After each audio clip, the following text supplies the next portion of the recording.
주님의 평강이 여러분들과 함께 하길 바랍니다.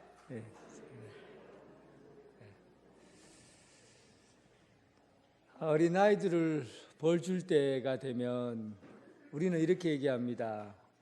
무릎 꿇고 손 들고 있어. 왜 아이들을 벌 줄 때 무릎 꿇고 손 들고 있으라고 할까? 무릎을 꿇는다는 것은 사람의 진심을 한번 보겠다는 겁니다. 내가 진심으로 반성합니다. 진짜 잘못했습니다. 라는 고백이 담겨져 있어요. 그래서 사람은 진심을 볼 때 용서가 되는 거예요. 진심을 볼 때 용서가 돼요.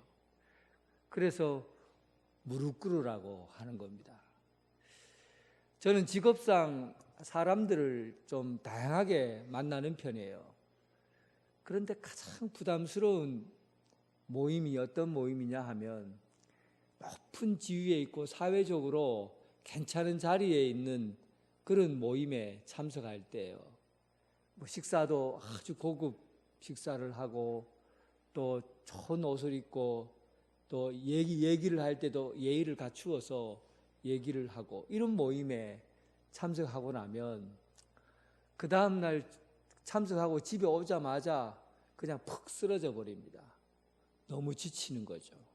왜 그럴까 생각해 보니까 다 가면 쓰고 만나야 되니까 잘 보이려고 가면 얼굴에 덕지덕지 붙여놓고는 내 속에 있는 얘기 한마디도 못하고 내 겉으로 드러난 잘 보이려고 표현하는 그 모든 것들이 집에 들어오면 피로감으로 쌓이는 거예요. 사람을 만나도 진짜 내 이야기를 한마디도 못하고 돌아오는 자리라면 그거 진짜 피곤합니다. 그런데 내가 가장 편하게 만나는 모임이 있어요. 신학교 다닐 때부터 함께 신학을 하고 친구처럼 오랫동안 함께 지내고 목회하는 친구예요.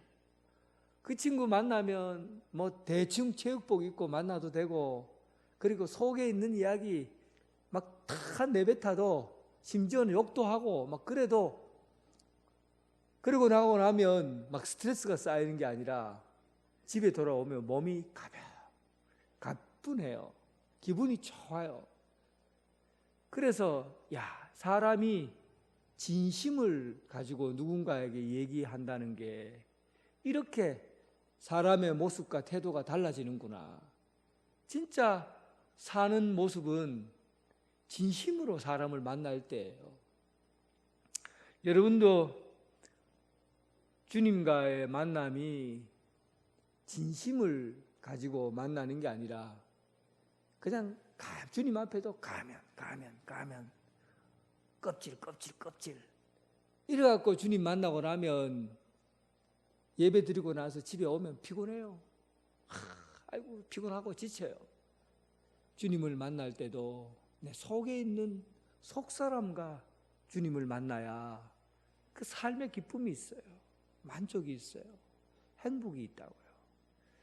진심으로 주님 만나는 여러분 되시길 주님의 이름으로 축원합니다. 오늘 본문은 마태복음, 마가복음, 누가복음, 이 공간복음서에 다 나오는 말씀이에요. 예수님께서 길을 가실새 한 사람이 달려와서 꿇어 앉아서 물었다. 그렇게 되어 있죠. 이 마태복음, 누가복음, 마가복음의 공간복음에 나오는 이 이야기를 종합해서 보면 오늘 이 젊은이는 누구냐 하면 일단은 젊어요. 두 번째는 돈이 많아요. 부자예요. 세 번째는 관원이에요. 지위가 높아요. 젊고 돈 많고 사회적 지위가 있고 갖출 거 다 갖췄다는 얘기예요. 엘리트 교육을 받은 사람이죠. 이런 사람이 예수님을 만나러 오는데 꿇어 앉았어요. 꿇었다는 말은 제가 무슨 말을 하고 싶어 했습니까? 꿇었다는 것은 진심을 보이는 사람을 만난 거예요. 자기 인생에서 진심으로 누군가를 만난 거죠. 꿇어 엎드렸어요. 꿇어 앉았어요.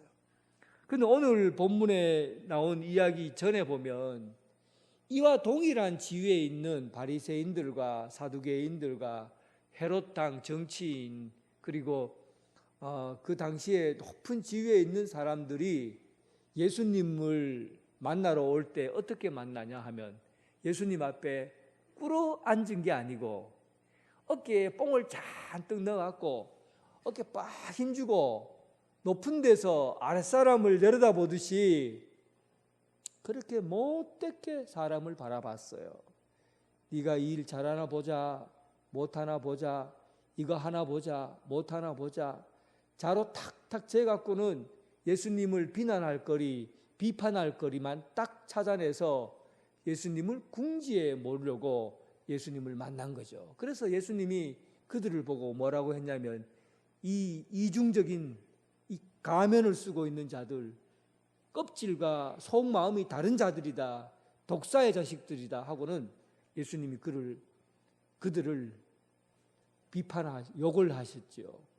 그런데 이들과 달리 이들과 동일한 사회적 위치, 이보다 더 높은 사회적 위치를 가진 엘리트 청년이 예수님께 찾아오는데 어깨에 힘을 탁 주고 높은 자리에 있는 사람처럼 사람을 내려다보듯이 그렇게 찾아온 게 아니라 무릎을 꿇었어요. 무릎을 꿇었어요. 여러분은 누구 앞에서 무릎을 꿇어 보셨습니까? 여러분들은 어떤 인생에서 과연 무릎을 꿇을 수 있겠어요? 지금 이 사람이 부자 청년이 다 가지고 있는 사람이 무릎 꿇을 이유가 있습니까? 그런데 이 청년은 무릎을 꿇었어요. 그가 살아보니까 땅에 있는 것이 땅에서 주어지는 것을 아무리 많이 먹어도 그의 영혼이 배부르지 않고 아무리 높은 자리에 올라가도 좋은 자리에 올라가도 그의 얼굴이 영원토록 빛나지를 않고 좋은 사람, 아무리 많은 사람들과 관계를 해도 그의 깊이 있는 속마음을 알아주는 사람 없는 그런 삶을 살아와서 그의 인생은 겉보기와 달리 뭔가 텅 비어진 영혼을 갖고 있었던 거예요. 텅 비어진 영혼. 덩덩 소리가 나는 공공 소리가 나는 그런 빈 영혼, 이런 마음을 갖고 있었던 거죠. 이 사람이 주님 앞에 무릎을 꿇었어요. 무릎을 꿇었어요. 여러분, 우리 인생에서 풀리지 않는 문제가 있으면 이거 풀어야 삽니다. 정말 다 꼬여도 이것만은 풀려야 되는데 이거 풀리지 않으면 우리는 못 사는 거예요. 그게 뭡니까? 그게 무엇입니까? 이것이 도대체 무엇이기에 그가 예수님 앞에 무릎 꿇었습니까? 이것이 무엇입니까, 여러분? 여러분들과 저에게도 동일한 문제 때문에 주님 앞에 무릎 꿇은 거 아닙니까? 그 문제가 뭡니까? 어떻게 하면, 무엇을 해야 영원한 생명을 얻을 수 있겠습니까?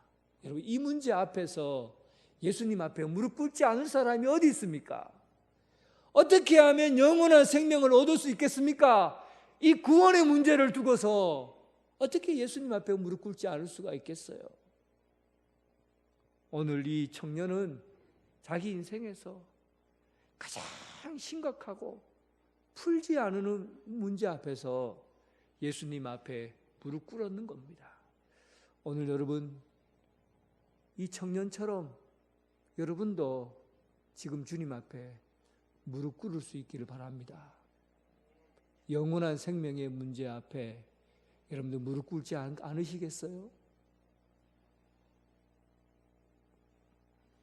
예수님께서 그에게 질문을 던집니다. 네가 율법을 잘 지켰느냐? 율법을 잘 지켰느냐? 무엇을 하여 영생을 얻으리까 하니까 네가 율법을 다 지켰느냐? 그러자 그가 20절 그가 여짜오되 선생님이여 이것은 내가 어려서부터 다 지켰나이다. 어려서부터 다 지켰나이다. 야, 여러분, 이 청년이 무식한 건지 아니면 순진한 건지 어떻게 율법을 다 지켰다고 말할 수 있어요? 여러분, 무식하다 봅니까? 순진하다 봅니까? 순진한 거죠. 왜냐하면 무식하다 봤으면 예수님께서 화를 냈을 텐데 순진하니까 예수님이 그를 품어주신 거예요. 그래서 본문에 보면 예수님께서 거기에 본문 말씀에 십계명을 얘기하면서 그 중에 십계명이 아닌 말씀을 하나 삽입해 놓았어요. 19절에 보면 내가 계명을 안 하니 살인하지 말라 십계명에 있죠. 간음하지 말라 이것도 있죠. 도둑질하지 말라 있죠. 거짓 증언하지 말라 있죠. 남을 속여 빼앗지 말라 이거 있습니까?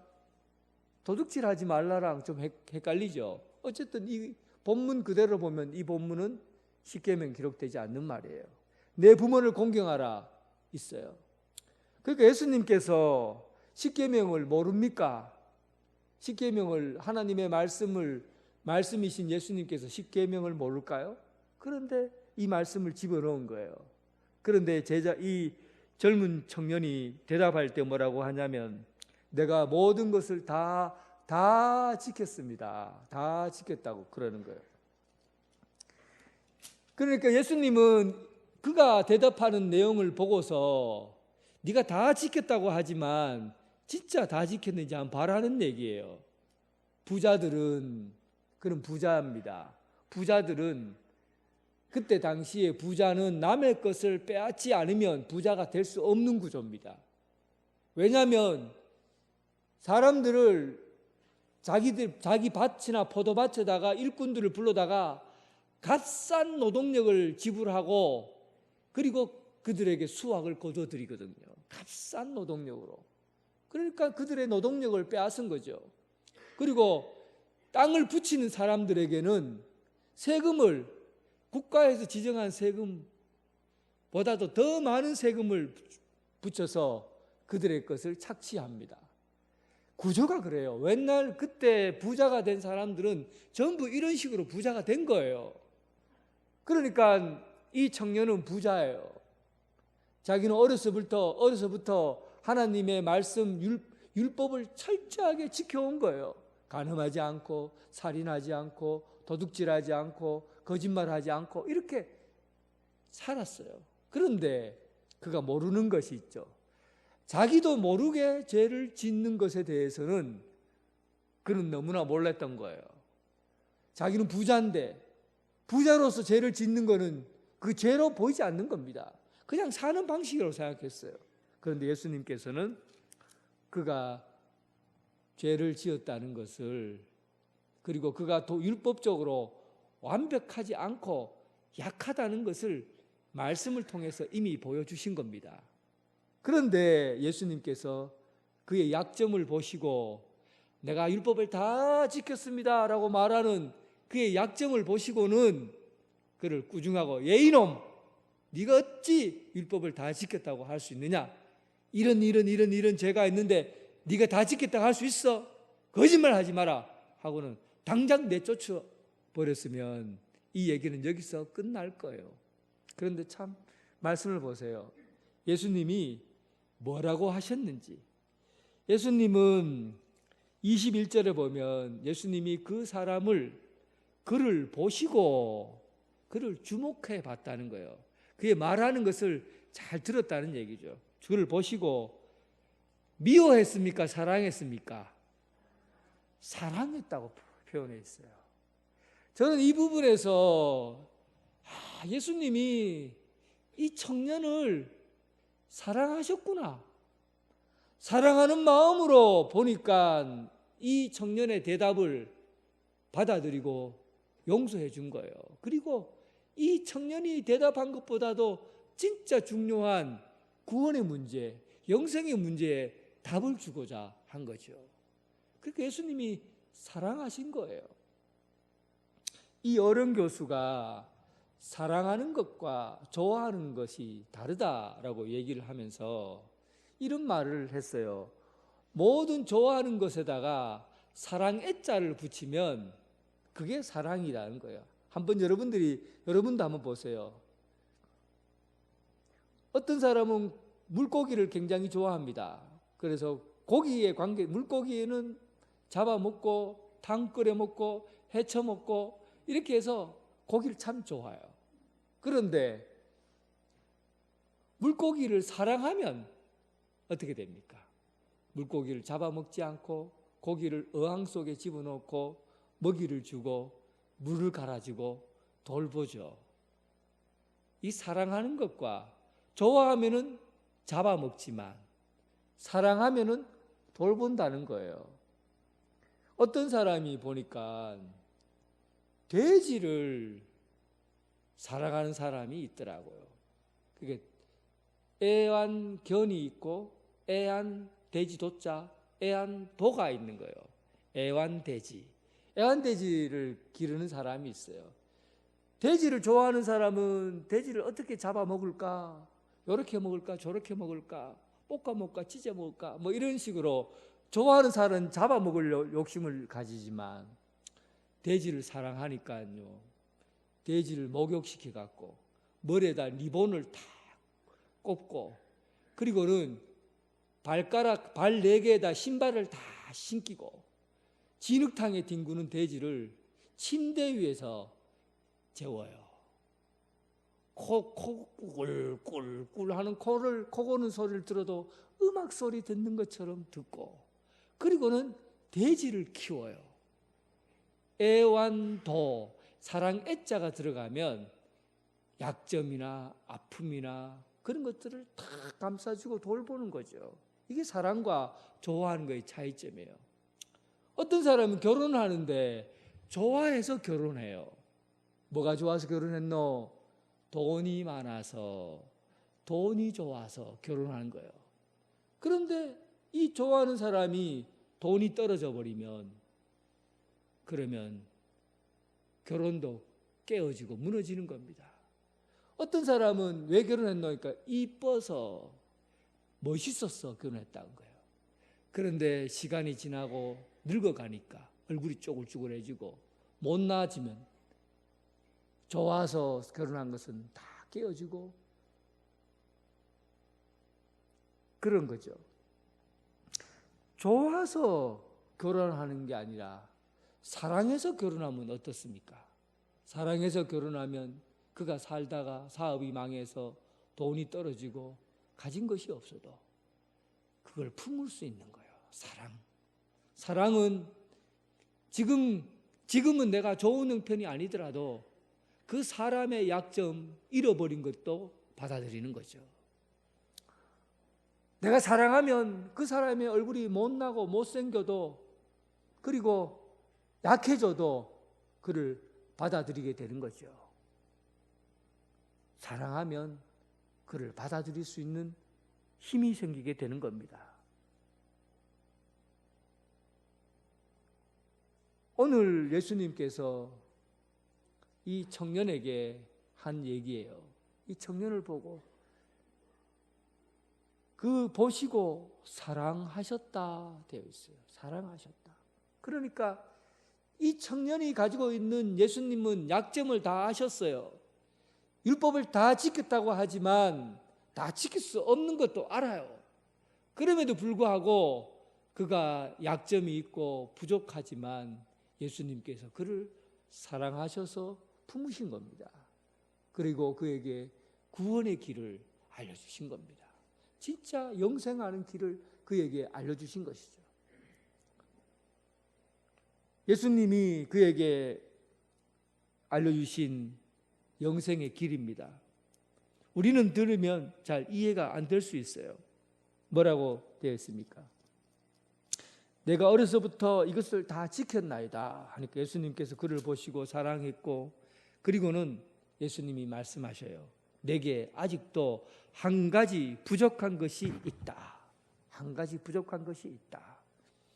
그러니까 여러분, 이 청년은 부족함 없이 살았던 사람입니다.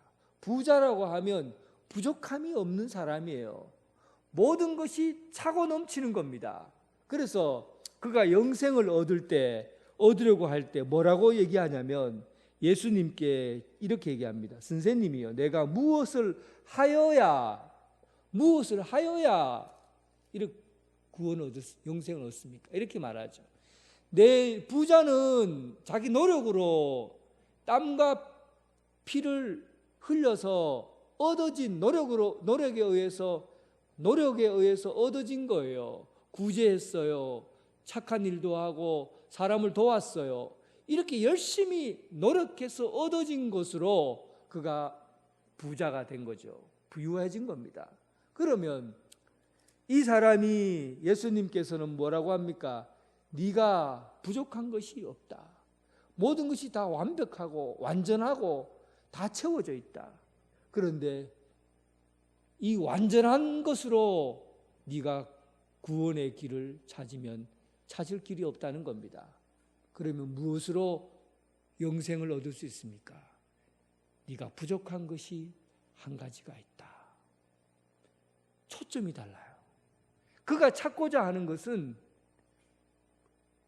자기 능력과 의지와 힘으로 자기 것을 채워서 영생에 이르려고 하는 그 방법을 가지려고 한 거예요.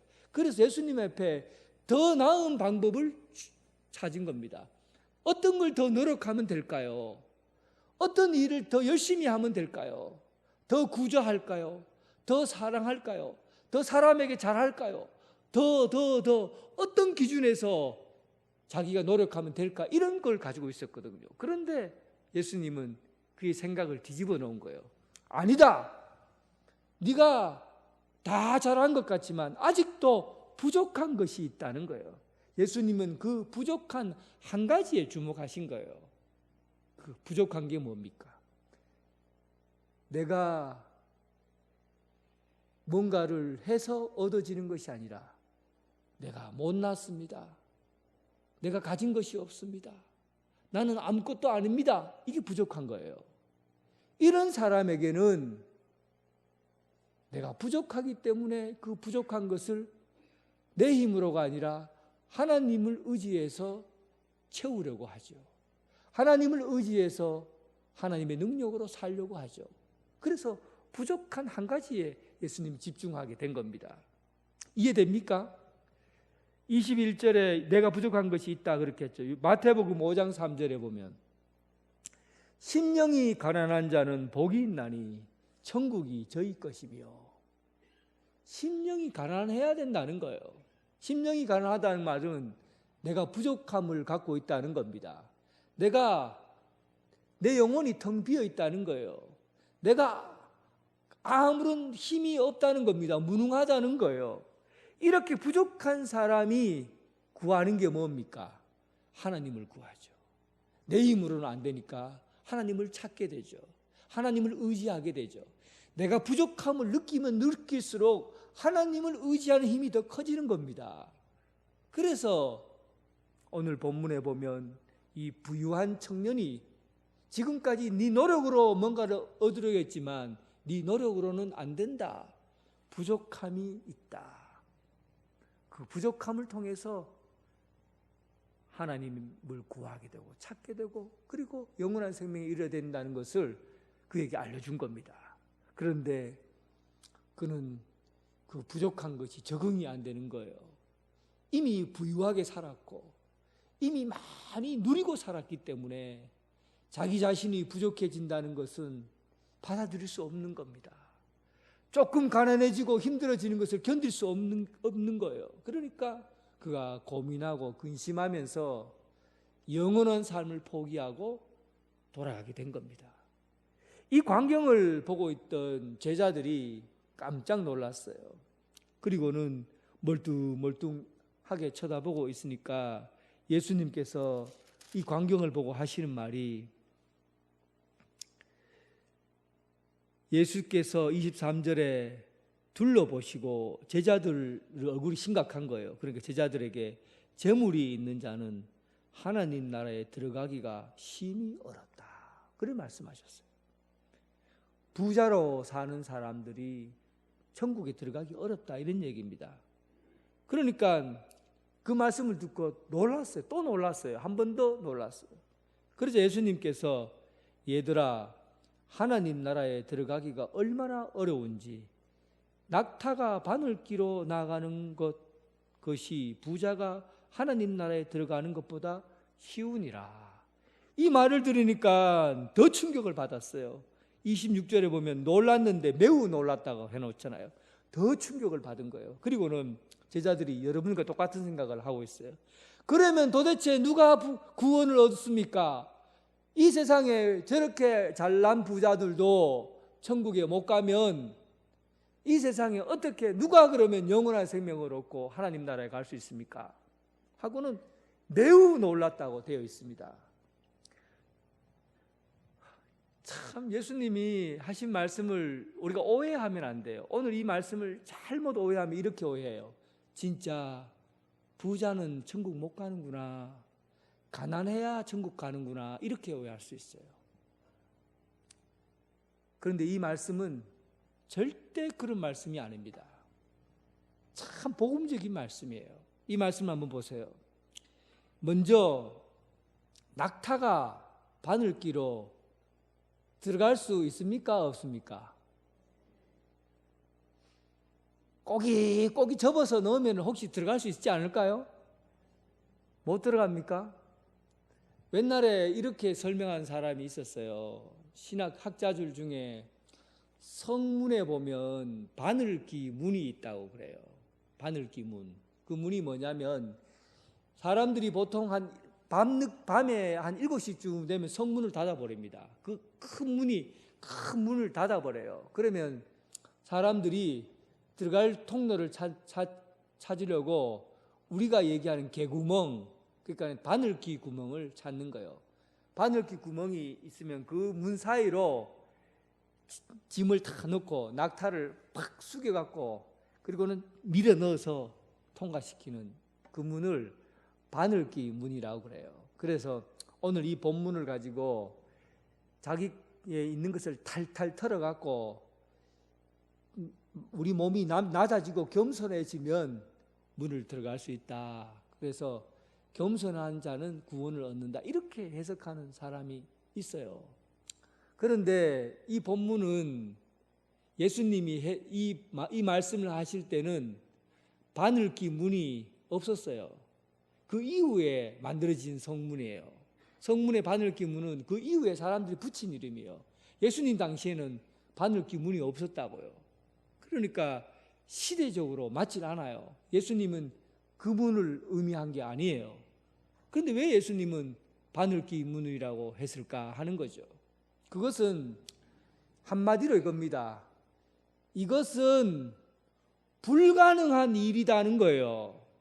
다시 말하면 부자로 사는 것은 구원받는 것이 불가능하다는 겁니다.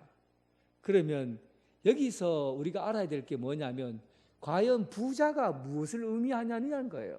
여기에 대한 부자에 대한 해석을 여러분 똑바로 해야 됩니다. 부자는 뭡니까? 단지 돈과 재산이 많은 사람을 예수님께서 부자라고 한 게 아닙니다. 여기서 부자는 자기 능력과 자기 힘으로 뭔가를 이룬 사람을 부자라고 그래요. 그래서 예수님이 말하는 부자는 내 힘과 내 능력으로, 내 돈으로, 내 힘으로, 내 은사로, 내 능력으로 구원을 얻으려고 하는 사람은 낙타가 바늘기로 들어가는 것보다도 구원이 더 어려울 것이다. 내 힘으로 구원을 얻으려고 하는 것은 절대 구원에 이르지 못한다는 겁니다. 캐톨릭, 그러니까 천주교가 공로사상을 얘기를 하잖아요. 캐톨릭의 공로사상은 이겁니다. 구원을 얻으려고 하면 열심히 봉사하고 또 남 이웃을 섬겨야 되고 이렇게 열심히 착한 일하고 공로를 나타내게 되면 연옥에 있는 사람이 천국으로 갈 수 있다. 연옥이란 것은 중간 단계를 의미하고 천국으로 갈 수 있다. 그런 공로사상을 의미해요. 그러니까 천주교에도 이 공로사상을 인정합니다. 그런데 우리 개신교 신학자인 칼 바르트라는 사람은 이렇게 얘기를 했어요. 인간은 한번 따라해 봅시다. 인간은 전적으로 타락했다. 그러니까 전적으로 타락했다는 것은 인간은 100% 죄인이라는 거예요. 99%도 1%도 의인이라고 말할 수 있는 조건이 없다는 겁니다. 100% 죄인이에요. 100% 죄인이기 때문에 인간의 힘으로 구원받을 만한 그 어떤 것을 해도 구원받을 수 없다는 겁니다. 왜냐하면 100% 죄인이기 때문에 100% 죄인이 뭘 해야 여러분들 손에서 구원받을 수 있겠어요? 이 일은 낙타가 바늘 구멍으로 들어가는 것보다 어렵다는 겁니다. 그러면 어떻게 하면 낙타가 바늘귀로 들어갈 수 있습니까? 예수님은 결론적으로 낙타가 바늘귀로 들어간다고 봅니다. 왜냐하면 한번 보세요. 오늘 본문 말씀의 마지막 절 27절에 보면 한번 읽어볼까요? 예수께서 그들을 보시며 이르시되 사람으로는 할 수 없으되 하나님으로는 그렇지 아니하니 하나님으로는 다 하실 수 있느니라. 사람은 낙타가 바늘귀로 들어가는 거 못하지만 하나님은 하실 수 있다고 본 겁니다. 어떻게 하냐 하면 믿음으로 말미암아 구원을 얻느니라. 믿음은 사람의 일이 아니에요. 믿음은 사람의 능력이 아니에요. 예수 그리스도를 믿는 그 믿음으로 우리가 영원한 생명을 얻고 구원에 이르게 되는 겁니다. 인간은 전적으로 타락했기 때문에 100% 타락했기 때문에 1%의 가능성도 인간의 능력으로 1%의 가능성도 없어요. 낙타가 바늘귀로 빠져나갈 가능성은 전혀 없어요. 그러나 하나님의 힘으로는 가능합니다. 하나님의 능력으로는 가능합니다. 그것이 무엇입니까? 믿음이에요. 믿음이에요. 믿으면 영원한 생명을 얻습니다. 믿으면 낙타가 바늘귀 구멍으로 빠져나갑니다. 구원에 이르게 되는 거예요. 예수님께서 우리에게 구원의 길을 가르쳐 주신 겁니다. 이 세상에 그 어떤 능력으로 여러분들이 아무리 잘나고 돈이 많고 힘이 있어도 구원을 얻는 데는 1%도 작용하지 않고, 그러나 우리가 다 버리고 오직 예수님을 의지하게 되면, 주님을 믿게 되면 예수님 안에서 구원에 이르는, 영원한 생명에 이르는 그 놀라운 길이 열려지게 된다는 사실입니다. 오늘 여러분 구원에 이르는, 영원한 생명에 이르는 참된 길을 걸어갈 수 있기를 주님의 이름으로 축원합니다. 하나님 아버지, 오늘 우리가 능력껏 힘껏 부자가 되어 살아왔습니다. 아무리 노력하고 애쓰고 힘써도 영원한 생명을 얻지 못하고 구원의 길을 가지 못합니다. 그러나 사람의 힘으로는 가능하지 않지만 예수 그리스도를 믿는 그 믿음, 하나님의 능력으로 가능한 줄 압니다. 오늘 이 자리에 참석한 모든 성도들이 하나님의 힘을 입어서 믿음으로 구원 얻는, 영생에 이르는 하나님의 자녀로 살아가는 축복을 누리게 하여 주옵소서. 예수님 이름으로 기도드립니다. 아멘.